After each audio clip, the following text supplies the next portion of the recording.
At meron tayong bigyan ng linaw, isang kapatid natin, isang pastor na may komentaryo sa mga Catholic Faith Defender. Tingnan natin ito ng komentaryo tayo ng with a humble heart, listening and speaking with a heart. No, yan talaga yung gusto natin na parang may kapayapaan sa ating isipan at kapayapaan din sa ating puso. Let us listen and speaking with the heart. Yan ang gusto ko na image sa isang Catholic Faith Defender, isang tagapaglingkod at laban ng simbahan. Dahil may isang kapatid natin, si Pastor Luther, pakinggan natin at i-evaluate natin yung kanyang evaluation din sa mga, hindi naman niya generalize yung mga CFT, hindi lahat. So pakinggan natin, listening and speaking with the heart. So ating pakinggan si Pastor Luther Tiliron, isang pastor po siya. May komentaryo siya sa mga Catholic Faith Defenders at Catholic Faith Defender din ako. So pakinggan natin siya, listening and speaking with the heart. Okay, ito ang komentaryo niya, Bisaya ito, i-translate lang natin, okay? Atong mga beloved followers, may buntag. Nalang ko'y mensahe ani mga CFD ba? Kamu mga CFD ba? Nang gigil kay ko ninyo ba? Ngano man masigi man mo og panaway sa mga Pentecostal o kanang inyo mang kontrahon ng mga pastor. Ngano man? Gusto mong debate nga di man gusto ang mga pastor og debate ka ng mga bright nga pastor. Di na ganang pakigdebate kamo. Tumpangan mo pastor nga insakto og utok. Ang mutumpang ninyo kabantay ko sa social media ba kana rasang minus-minus bod. Pero sulti. So dito mga kapatid, kung natin itong i-evaluate, nasasaktan siya sa ibang mga CFD, no? Hindi naman lahat.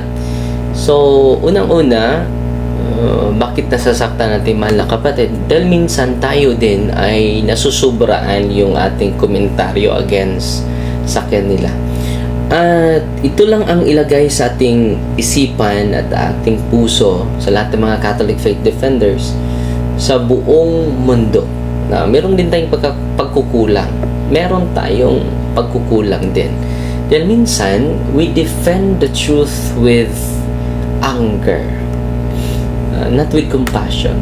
No? With anger and biases. Dapat i-filter natin yung sarili din natin.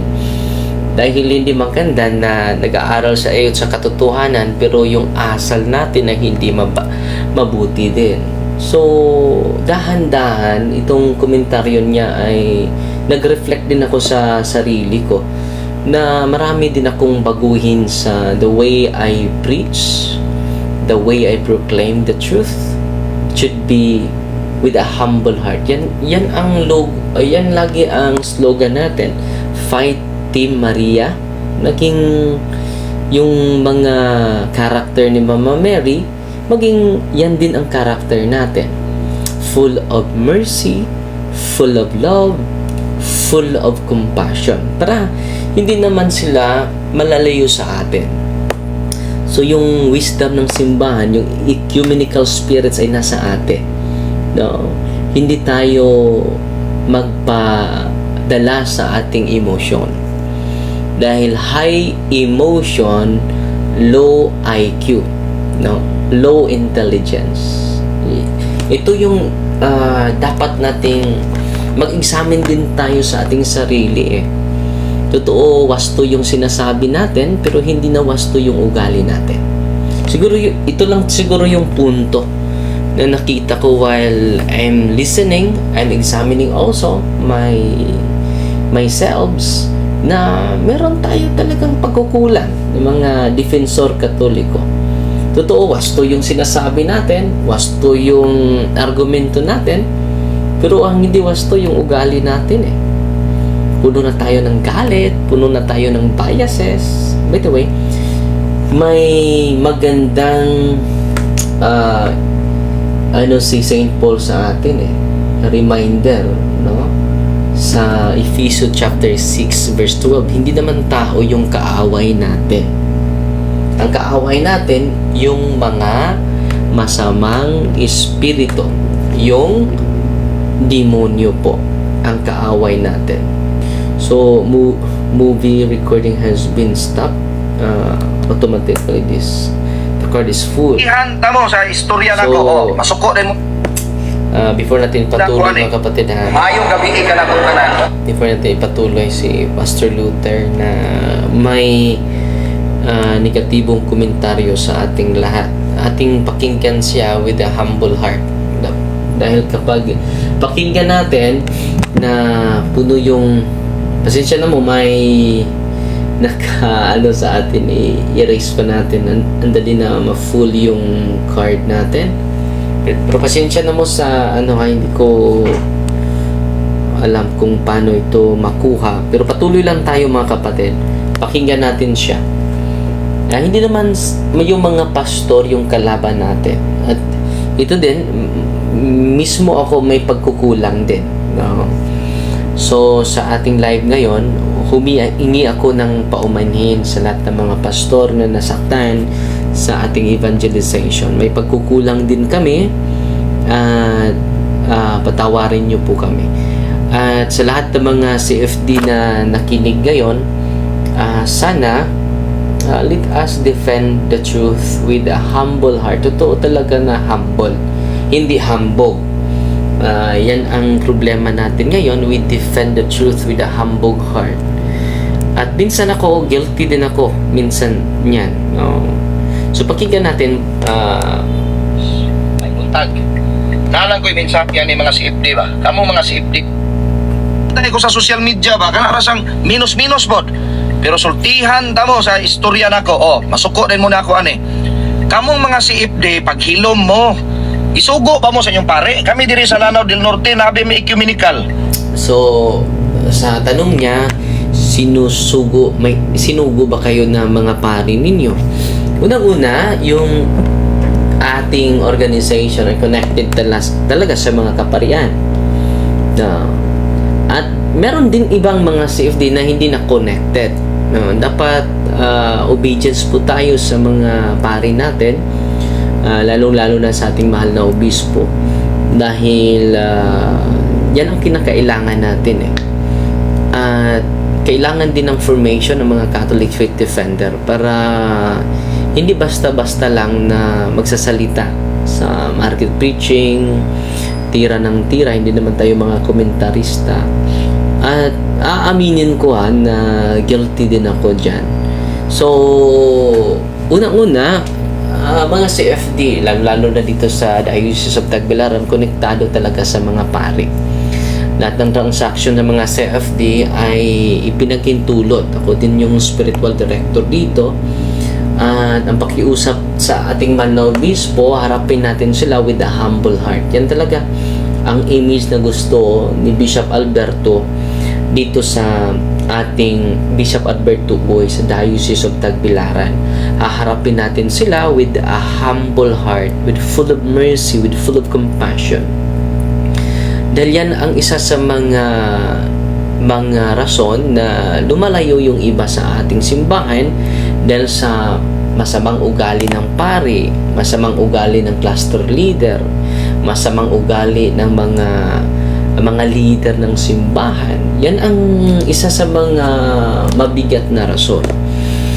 So, let us reflect ourselves, mga kapatid natin ng mga Katoliko. Babaguhin natin araw-araw po.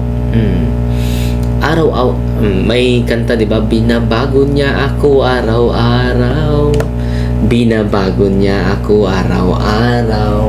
So araw-araw ang ating pagbabago, at yan naman ang advice sa atin. Yan ang advice natin sa una na tong Santo Papa. Ang una nating Santo Papa, si San Pedro, babasahin natin. Let us listening and speaking with the heart. Yan ang kinakailangan natin babasahin natin ang unang Pedro Kapitulo 3 versikulo 16 ba ito? Ngunit gawin ito kundi sa inyong mga puso ay pakabanalin ninyo si Kristo bilang Panginoon. Lagi kayong maging handa na ipagtanggol sa bawat taong humihingi sa inyo ng katwiran ang tungkol sa pag-asang nasa inyo. Ngunit gawin ito ng may kaamuhan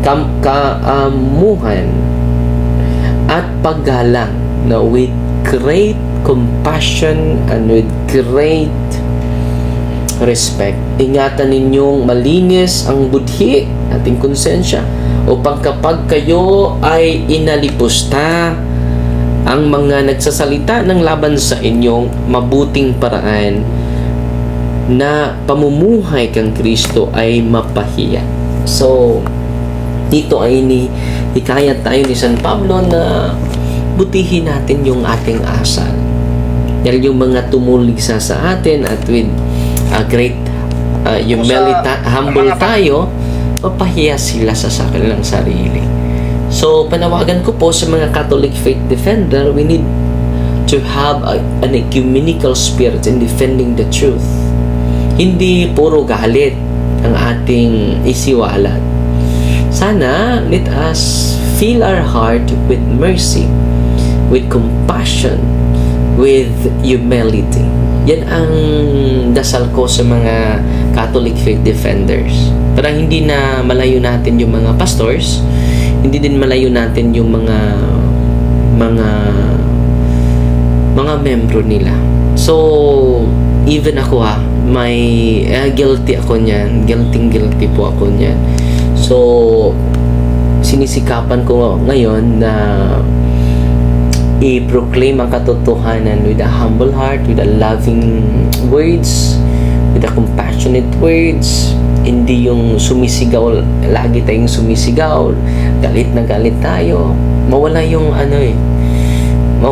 mawala yung presensya ng Diyos sa atin So, dapat yung presensya sa Diyos ay nasa atin talaga dahil katotohanan itong sinisiwalat natin So, mababago din yung isipan natin, mababago din yung ugali natin, mababago din yung asal natin. Mababago din So, ang aking punto ngayon, let us reflect ourselves. Mga Catholic faith defenders, let us reflect ourselves.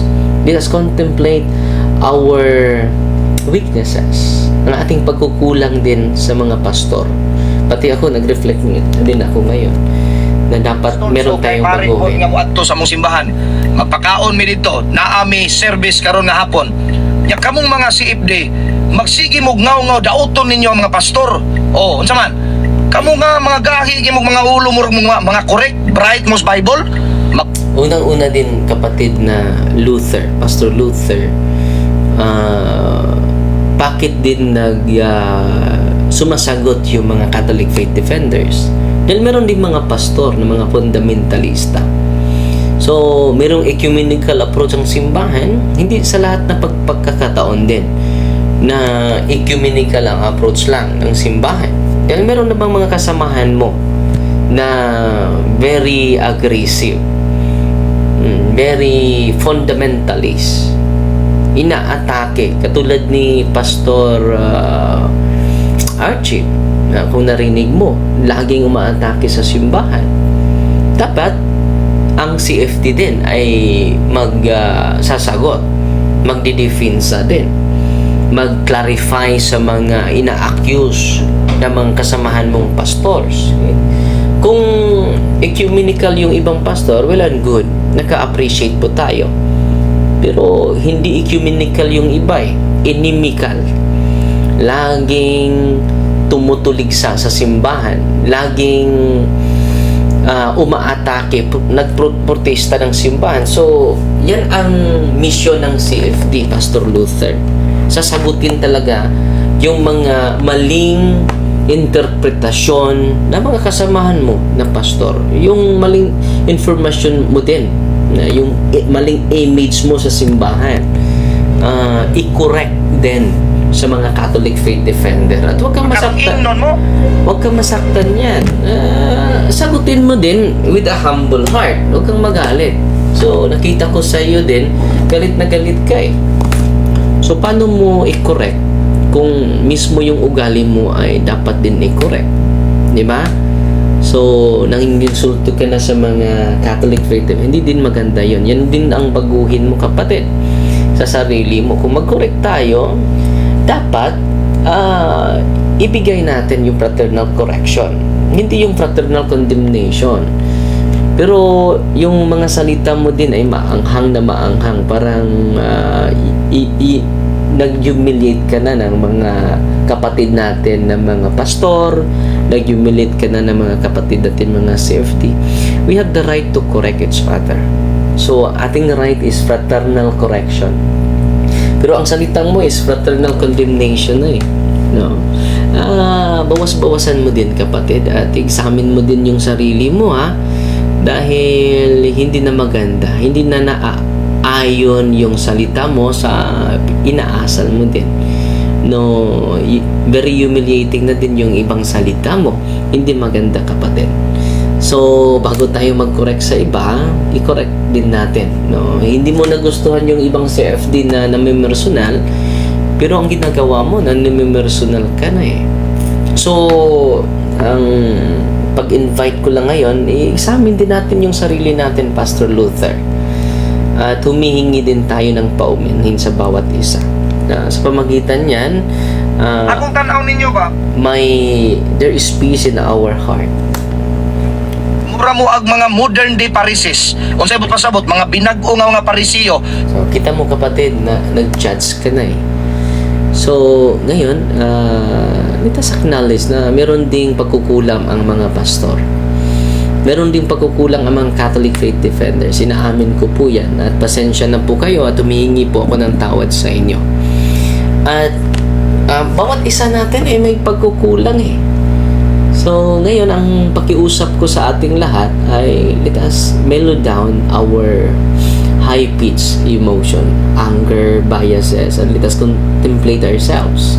Yan ang gusto ko ngayon, yun ang mensahe ko ngayon sa live natin. At hindi din ako... Kinsang Parisiyo sa Biblia katong kalaban ni Kristo. Sige mo angkon sa inyong relihiyon nga kamoy unang tinukod, kamo ang gitukod ni Kristo. Hilo mo si Pedro inyong Santo Papa. Totoo naman yan, Pastor Luther. No, kung nagsiwalat ka sa katotohanan, wag mong kontrahin dahil hindi yung mga CFD ang kinukontra mo dito eh. Yung katotohanan. Totoo naman ng simbang Katoliko talaga ang tatag ni Kristo. At kung nagagalit ka niyan, dahil yan ang katotohanan. Kung nasasaktan ka niyan, dahil ang katotohanan ay masakit talaga. Masakit talaga yung katotohanan, kapatid. At totoo naman na ang unang Santo Papa ay si San Pedro. Bakit hindi natin yan tanggapin? Yan naman ang katotohanan, Pastor Luther. Kamo magikalaban ni Kristo gani hinoon. Sige mo kasuko. Abi ninyo gugma lang na pastor. That's good na gugma, pag-ibig ang isiwalat natin. Pero the way you express your idea ay galit na galit ka, kapatid.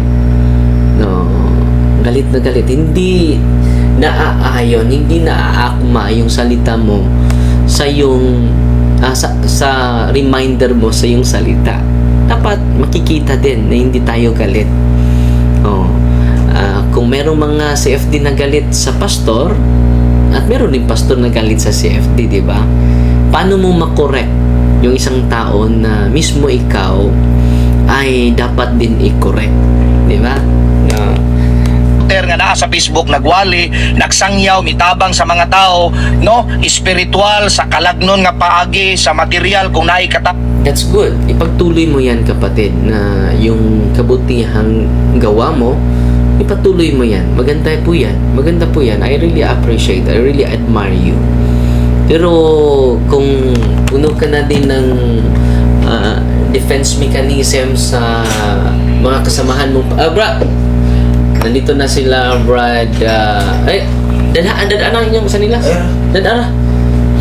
Nag-live ako ngayon. Kasama ko si President natin, Brother Kenneth Abuyabor, at si Clyde Ditgano. No? Dito, bro. Nagkomentaryo ako kay Pastor Luther. Yung yung Oh. taga... Ang amuang simbahan. Mauna Komentaryo ako kay Pastor Luther dahil may punto naman siya, pero yung punto niya ay hindi naman naaayon sa kanyang asal. Sabi niya, puno ng galit yung mga CFD. At nakita ko din sa kanya yung hindi niya nagustuhan sa CFD. Na hindi siya gusto na ang mga CFD ay puno ng galit, pero dito sa kanyang live, puno siya ng galit eh. Maganda yung suggest yun mo na dapat i-correct din natin pati ako may pagkukulang din eh. Inaamin ko yan sa live natin. Pero dito, galit na galit din siya. Paano mo makorek yung tao na minsan yung hindi mo nagustuhan sa isang tao ay nasa sayo? Reverse psychology yan eh. Brother Kaloy, reverse psychology yan eh. Kung hindi mo nagustuhan yung isang tao, yung hindi mo nagustuhan na nasa sayo. Galit na galit siya sa mga CFD dahil nagagalit yung mga CFD sa kanya. Pero galit na galit yung expression niya. Sabi niya pag-ibig, pero hindi nakita yung pag-ibig. Full of biases yung nakita ko.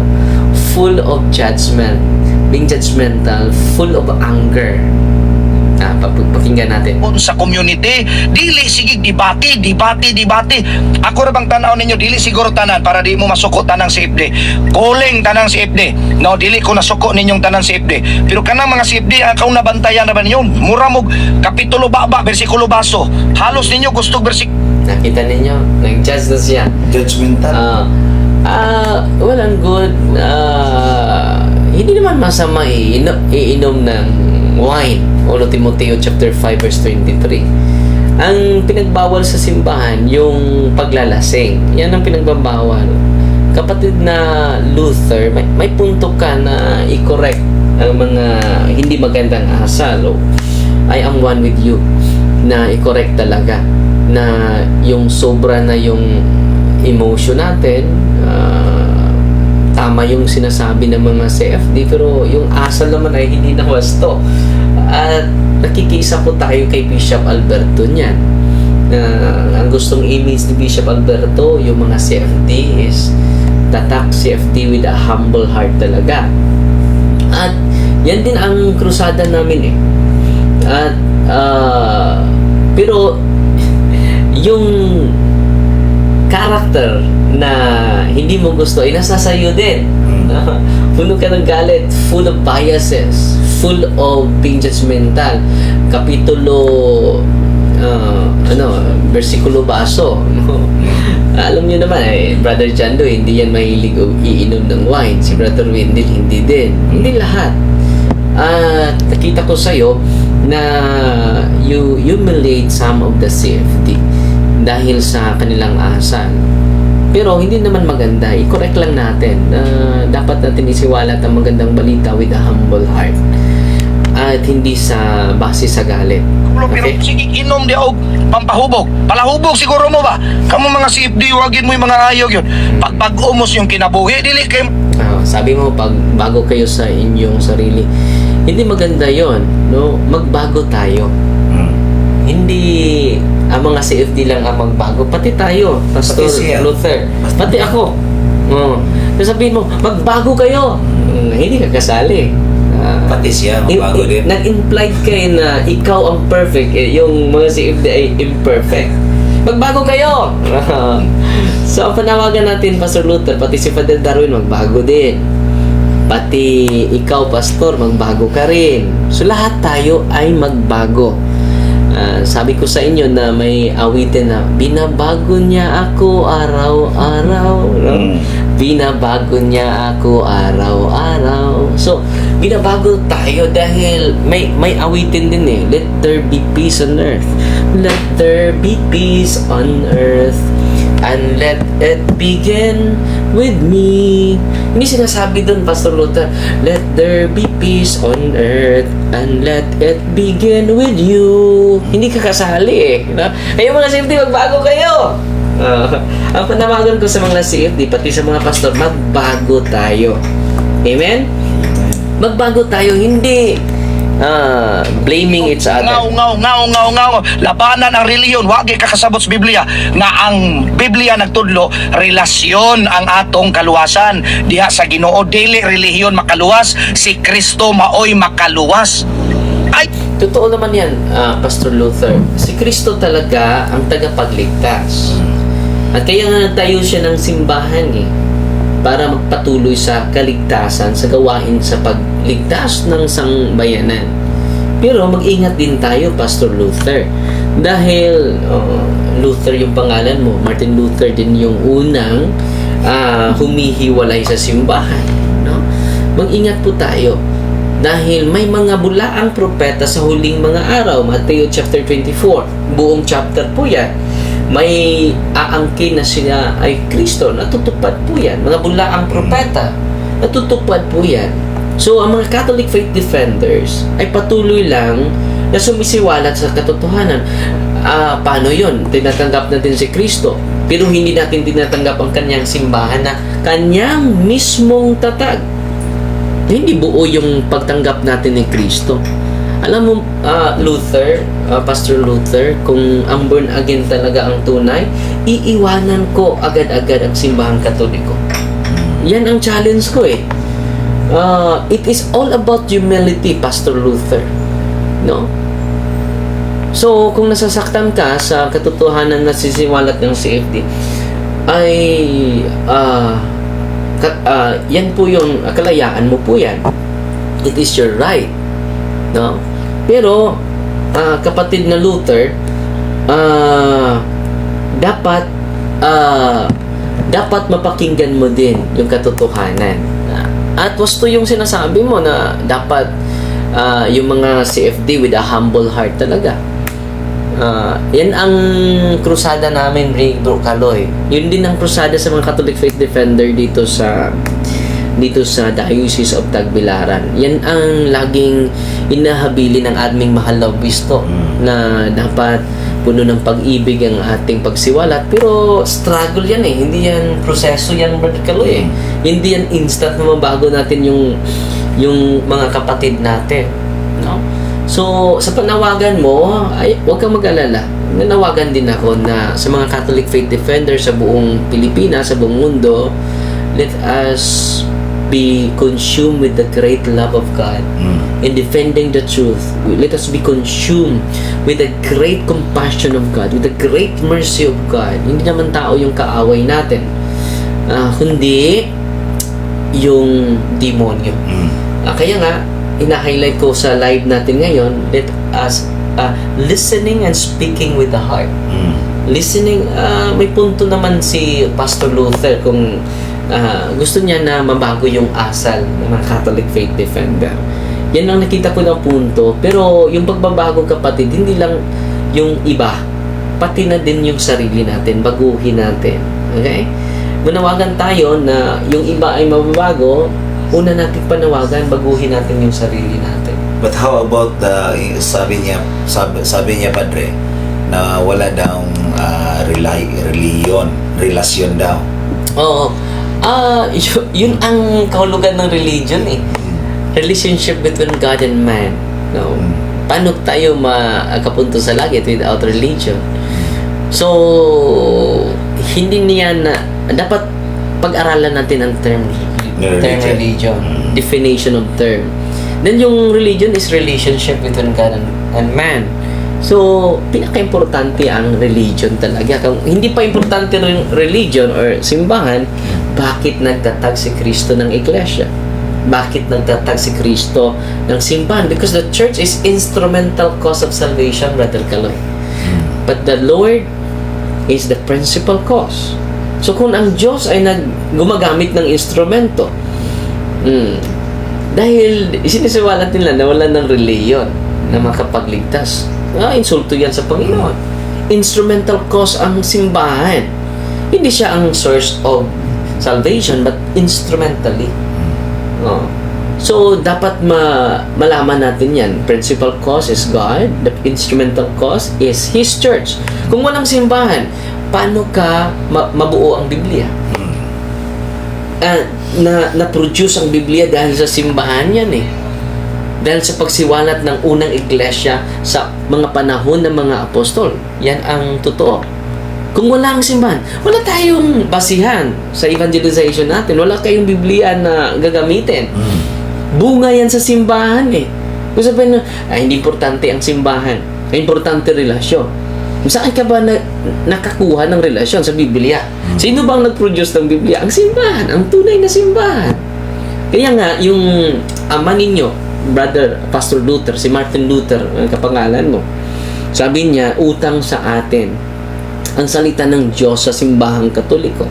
Without the Church, the Roman Catholic Church, we don't have no knowledge about the Word of God. So malinaw na malinaw yan. Yan ang sinabi ni Martin Luther, Pastor Luther. At ako po ay naka-intindi sa inyo bakit meron kang hindi siguro malaking galit, meron kang bias sa CFD dahil katotohanan yung sinisigaw ng mga Catholic Faith Defender eh. Pero hindi din ako sang-ayon sa mga maling asal ng mga CFD. Yan din panawagan natin. Mag-reflect din tayo mga Catholic Faith Defender sa mga maling asal natin.